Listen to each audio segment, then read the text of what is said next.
Awesome. So welcome everybody. You may have some questions about why we're doing Open Education Week. And if you were wondering why this event has come to be, it's that the library really got involved in OER this year when we became aware of some recent research. 42% of Florida college students said in a 2018 survey that they were taking fewer courses because they could not afford their textbooks. And in a 2019 meta-analysis, courses that adopted OER were found to have a 29% decrease in withdrawal rates. And those two numbers together, I think, tell a pretty compelling story about OER and how it can impact student retention and the financial need of our students and support student success. So I just have a couple of announcements to make before I jump into my program. And so sorry, just having like a little technical issue here. Okay, I think I'm good. So just some quick announcements. So I want everybody to know, you may not have heard, that ISU is now a publisher. We can publish ebooks on our new publishing platform. It's called Pressbooks. And so if you're interested, you were thinking about writing an ebook, get in touch with me. I can tell you my name and contact information in a second, or talk to anyone at the library and they'll refer you to me. I'm Kristen Whitman at isu.edu. And the other great thing that we have now is our collaborator, Daphne Seng, has created an OER course in Moodle. So if you'd like to get updates about what's going on with OER at ISU, you can self-enroll in that course. And I've put a link to how to do that, instructions to do that in the chat. In addition, if you're interested in learning more about OER, participating in the conversation at a statewide level, you may want to check out Idaho Open Education Week, which is taking place next week. It's a free open conference, a week of virtual events that anyone from around the state can participate in. So having said that, I just want to introduce myself. I am Kristen Whitman.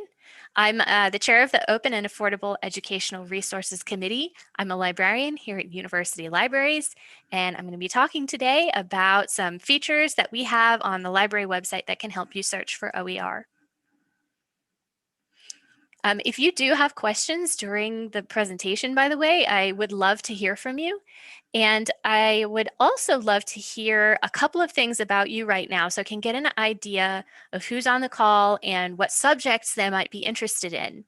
So if you wouldn't mind using the chat module, to type in your subject area and what you might be looking for, whether you teach an introductory course or you're looking for a higher level OER.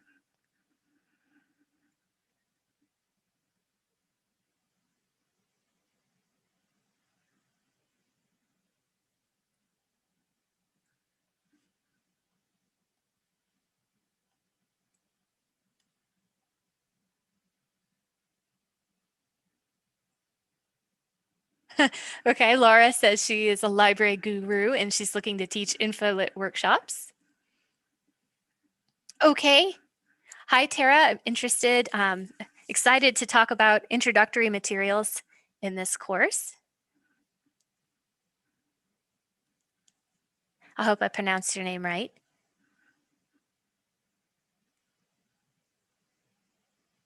Okay, good. Awesome. Yeah, the Zoom webinar is a little bit formal. So if anyone else would like to type in the chat what they're looking for, totally interested in seeing that. I have it open on my little other monitor here. Great. So let's talk about OER searching and some unique features of OER searching that can sometimes make it a little challenging. As a quick review, you probably know that materials that we describe as open are open because they're not under traditional copyright.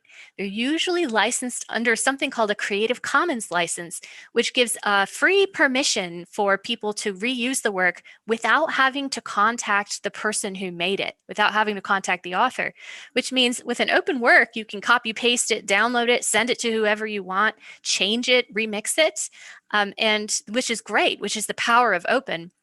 But what that means for a search, it can get a little complicated. So here, for example, is OpenStax, an open textbook on OpenStax This is their psychology textbook. If you're not familiar with OpenStax, they're a nonprofit publisher of OER. They produce high quality OER, and they're a touchstone when you're looking for OER. You usually check whether there's an OpenStax textbook first. And indeed, there is a psychology textbook. But when you go out into the search world and you're searching for OER to use in your course, what you're going to find is that there are a lot of derivatives of textbooks. Open textbooks can be copied by any professor and changed in any way that that professor wants to change it. So what I'm looking at here is the same book, OpenStax Introduction to Psychology, but this is a Maricopa Community College's publication. And it's actually hosted on Pressbooks, the ebook publisher I was talking about earlier. Somebody copied and pasted the OpenStax textbook into their Pressbooks instance. And now you might be saying, oh my gosh, copy and paste. Well, they did provide attribution. They do say this is a OpenStax textbook, but they're totally allowed to do this. That's what open means, right? You can do a lot of cool things like this. If you copy and paste a textbook, all of a sudden you can start customizing it for your class. You can add a link to your syllabus or add introductory videos or make it really your own. But then when it comes to searching, it's the Wild West, because I'm going to find multiple derivatives of an item. I'm going to find the same item in multiple OER repositories or places you can go to search for OER. So the goal of our training today, I guess, our little course here, is to get you started on OER searching. And the library has created an open educational resources subject guide in order to help you do that. And so what I'm going to have you do is really simple, but I want to make sure everyone's confident and comfortable doing this. I'm going to end my presentation. I'm going to do a live demo of how to get to this subject guide. So if you start from the library homepage at isu.edu/library, or anywhere on ISU, if you hit quick links and you go to the library homepage, you'll wind up on this page, and you'll notice in the middle of the page there are 5 tabs. So you can see as I mouse over them, library catalog, da da da. Today I would like you to click on the subject guides tab, and then I'd like you to pop open the menu that appears and go down to the O's and choose Open Educational Resources. When you hit the Go button, you'll wind up at this guide, which is where what we're going to talk about today. So I'm going to pause and let everybody try to do that on their own, just because it's probably the most important skill I'll teach you today. So everyone go ahead and try going to the library homepage, going to the subject guides tab, going to that drop-down menu, and let me know in the chat if you're successful or if you're having trouble.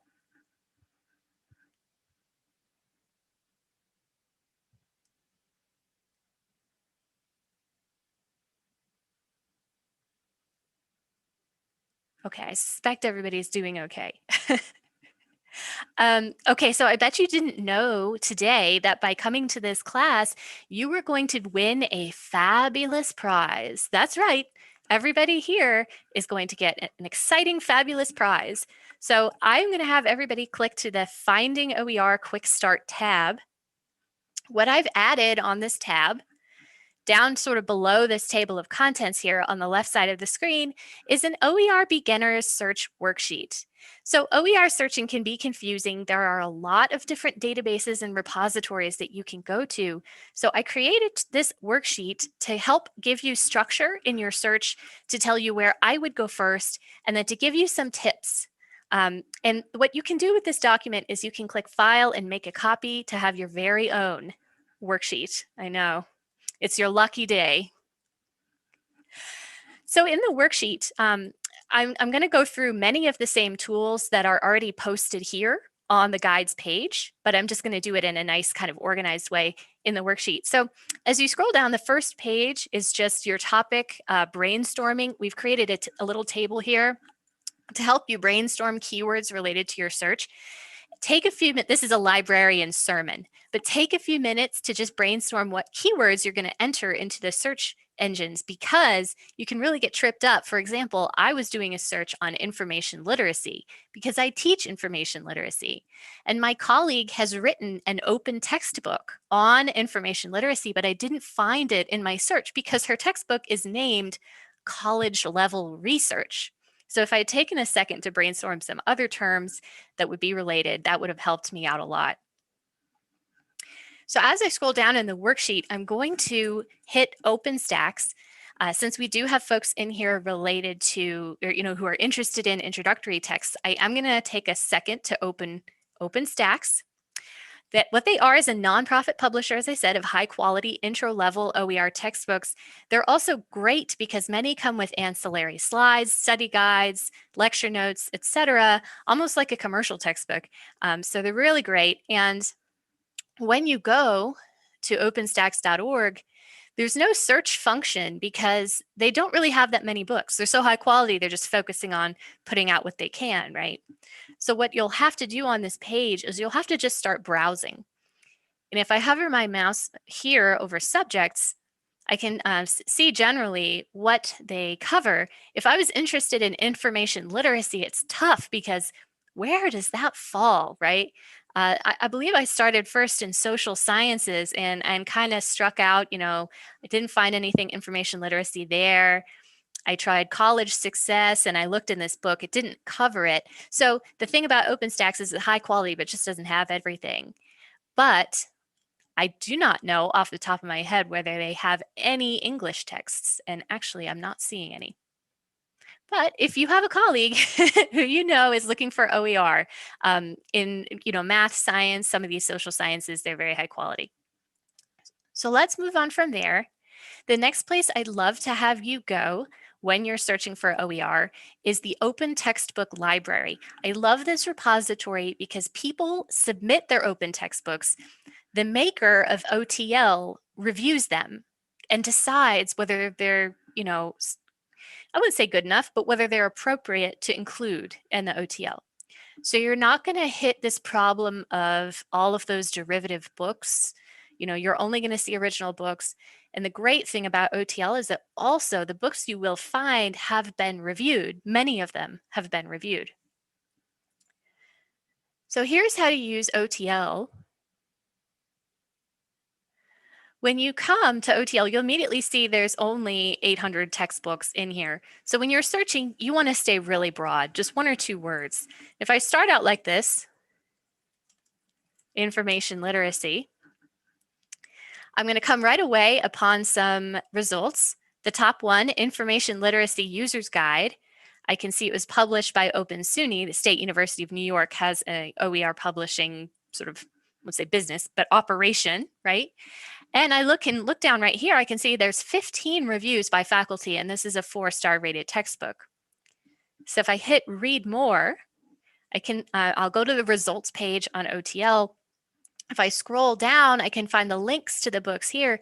Underneath that, I can find the reviews and I can, go and read them. And I don't know about you personally, but whenever I'm looking for reviews, I'm looking at the 1-star review first, right? And this book doesn't have it. It's just 5s and 4s. So I would check those out. The other thing you can do, I'll just make a point of saying this. When you go to look at the book, OTL, Open Textbook Library, it's a repository, right? So it contains records that when you click on them, they're actually hosted elsewhere. And here at this Open SUNY book is on Milne Open Textbooks. So here I am, and here's where I can go to actually read the book. If any questions occur to you at any time, feel free to just type them in the chat and I will be happy to take them. It's so hard because you can't see anybody's face, so you can't see whether people are bored. You can type, I'm so bored in the chat. Okay, so the next place I'd love for you to go, thanks Caprice, is to BC Campus. BC Campus is also a really nice repository. British Columbia has an operation where they collect open textbooks as well. And it's also kind of, it's larger than OTL, but they also do review the submissions. So when I come here, you'll notice the search bar is kind of in the middle of the page. It's almost hard to see because it's on this gray background. If I type information literacy into the search box, I can see that I came up with way more results, 77, but the search seems to be a little broader, so I'm getting some stuff that's not quite as relevant. But I wanted to direct your attention. In BC Campus, you'll notice these sort of green boxes that said reviewed and adopted. So this textbook, I know, has already been reviewed by someone for BC Campus, quality-wise, and it has been adopted by professors affiliated with BC Campus, or told that they were told that somebody adopted it, which is kind of a measure of quality in and of itself, right? So if I come in here to look at this first book, if I want to see the review, I have to scroll all the way to the bottom, and it's kind of hidden. But they do a great job with reviews. You can see that there's only one here, but that this person has reviewed the book on all of these different elements. So clarity, consistency, modularity. So you're really getting a good sense of the book. Now, here's the funny thing about OER. This, again, is a repository. So this book is hosted elsewhere and written by whoever. And when I went to go to the original source, I noticed their URL is 2012books.lardbucket.org. Okay, whatever. I click it. This is clearly just somebody hosting their open textbook on an unusual URL. And, looking at it, this doesn't seem like the flashiest or coolest of, open textbooks. So I kind of think it's interesting. I wouldn't have looked at adopting this until I saw it on BC Campus and read this, detailed review. So let me hit back and go out into our search results here. The other thing you should know is that in a database that's as small as BC Campus, it also makes sense to browse as well as to search. And that's true for OTL and BC Campus. So you want to take a look at the browse menu. So the other thing I can do here is I can open this filter menu. And if I want to search only reviewed information literacy textbooks, I can search that way as well. Okay, so that's BC Campus. It's a really nice resource. So here's the other magic, sort of magic, I don't want to say magic wand. It's a great strategy. When you get to this point, if you haven't found what you're looking for, there are librarians out there who are subject experts, and they're collecting OER in their field. Actually, Iris Booter, one of the faculty members who adopted OER at ISU, found the book that she adopted by doing this, just by Googling economics OER. She found a great subject guide with OER collected by a librarian. So one example that I've put in your worksheet for you is Tacoma Community College, which has OER subject guides. So if I click that link, I can actually see that she is collecting subject guides for a wide range of topics here. I notice that she doesn't have English. She just have just general humanities. So I'm scrolling down here. I was hoping she would have library science. But she does have a college success one as well. So what you need to know about these, the Tacoma Community College guides, is if you click on one, what you need to do is click one more time over to the OER Starting Points tab, and this is where the collection of OER on that topic is. So she does a really nice job, Jennifer Snoke Brown. She's like my OER hero. If anyone has any questions at this point, you are totally welcome to pop them into the chat. Otherwise, I will press on. There are so many places to search for OER. So now that we've taken a look at some open textbook repositories, let's take a look at OER Commons, which is a repository that it has multiple different types of OER. So not just textbooks, but slides, learning objects, as they say, quizzes, study guides, full courses even. There are people who design full courses and make them open. So when you use OER Commons, as I said, there's so much in it that you're really going to want to start limiting your search using the functionality of the database. So if I'm looking for information literacy in OER Commons, from their search bar on the first page, you'll want to pop open this education level menu. And it's kind of frustrating because you can only choose one of these. So community college, college, graduate, what if I want all of those? Well, I'll show you how to get there in a second. But for right now, I'm just going to limit myself to college, and I'm going to hit search. So I don't have an overwhelming number of results. Over here on the left, there are lots of goodies. And one of the things you can do is start to add into your search. So if you click this little plus button here, you can see the results up here went from 309 to 335 to career and technical. Now it's 416. So I'm actually making my search broader by doing this. And then when I take a look over here, I've got a ton of stuff. Let me pop open the material type menu here. And if I want to limit to just a certain type of material, I can do it from this menu. So lessons, lecture notes, oh my gosh, there's so much cool stuff. There's even games, information literacy games. Let's take a look at the full courses on information literacy. So I click that.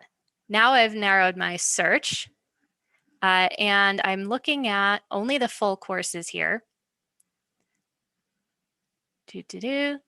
Yeah, let's check this one out. Information Literacy 1, full course from Delft University of Technology.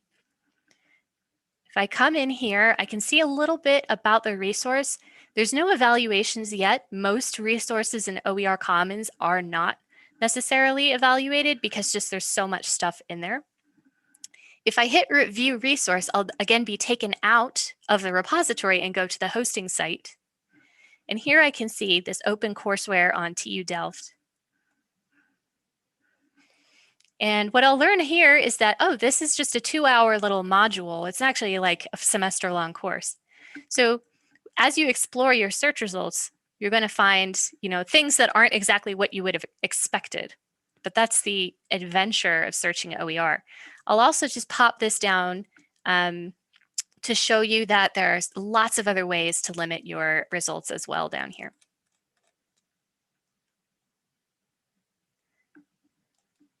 Including English language arts, if I limit by subject area, information literacy mini course, English composition 2, they must have some InfoLit content in there. Now I'm just browsing. Okay, Kristen, concentrate on your presentation. It's fun to search for OER, it really is.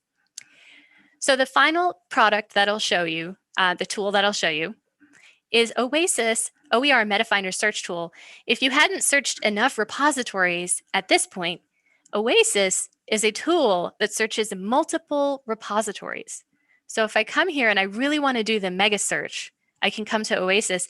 You're probably thinking now, like, why don't you just start at Oasis if it searches everything?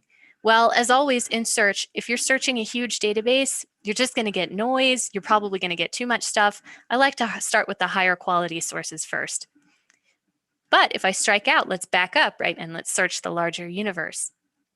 So if I click in this search bar and choose information literacy, just type it. It's probably not going to be there for you. Guess who was testing this before this presentation? You'll come to Oasis. It has a very clean, streamlined look. But the problem is that a lot of these buttons, they don't say what they do. If you just hover over a button here, you can quickly figure out what it's for. And I really like the idea that, once I'm down here, if I want to search within my results and add another keyword, I can. So that's handy. Also, there's filter menus over here on the left. I don't entirely trust this because, as you know, when you're searching multiple databases, they're using their own subjects. So there's not going to be controlled vocabulary. It's kind of just like a random luck if you find something here that you want to look in further. But if I click this library science, it looks like this is an information literacy research, but it is targeted to librarians, data information literacy, librarians, data, and education of new generations of researchers. And I just thought that was really cool to have found that. Sometimes when I'm searching OER, I'm like, oh, I need to read this, I got to come back to this.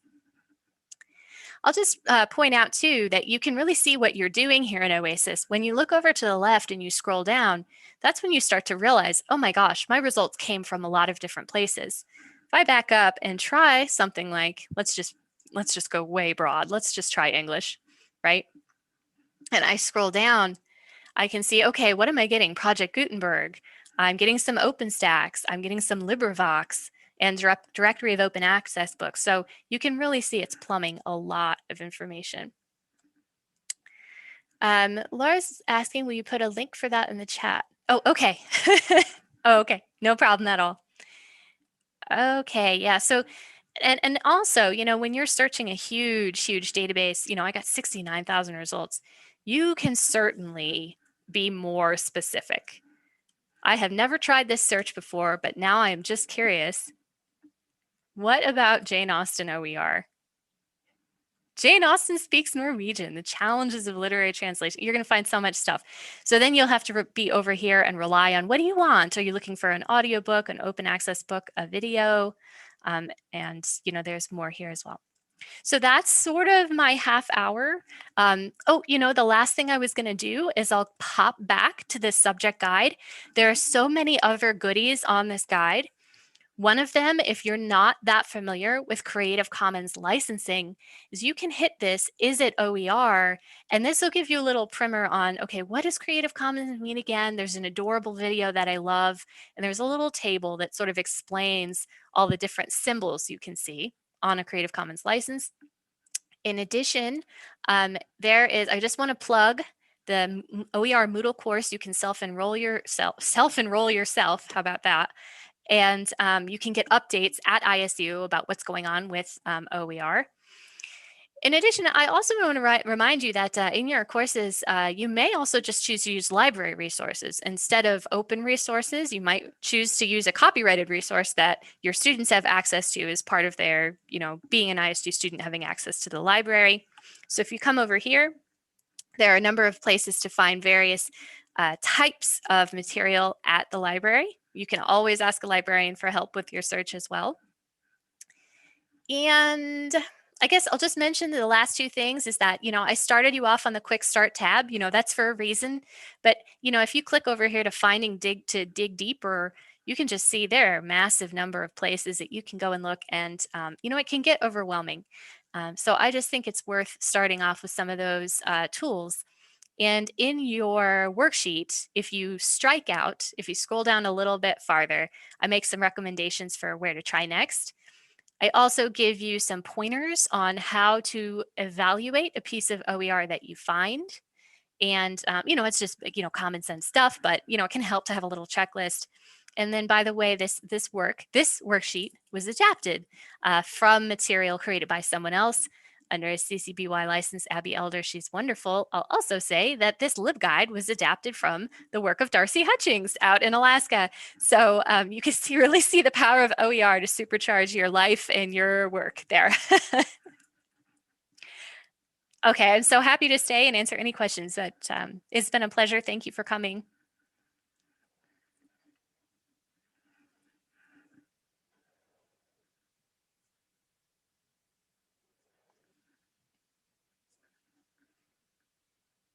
Thanks for coming, Tara.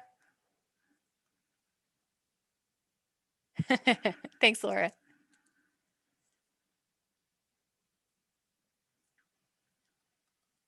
Alrighty. Well, this video will be archived on our library YouTube channel, and I will talk to you all later, I guess.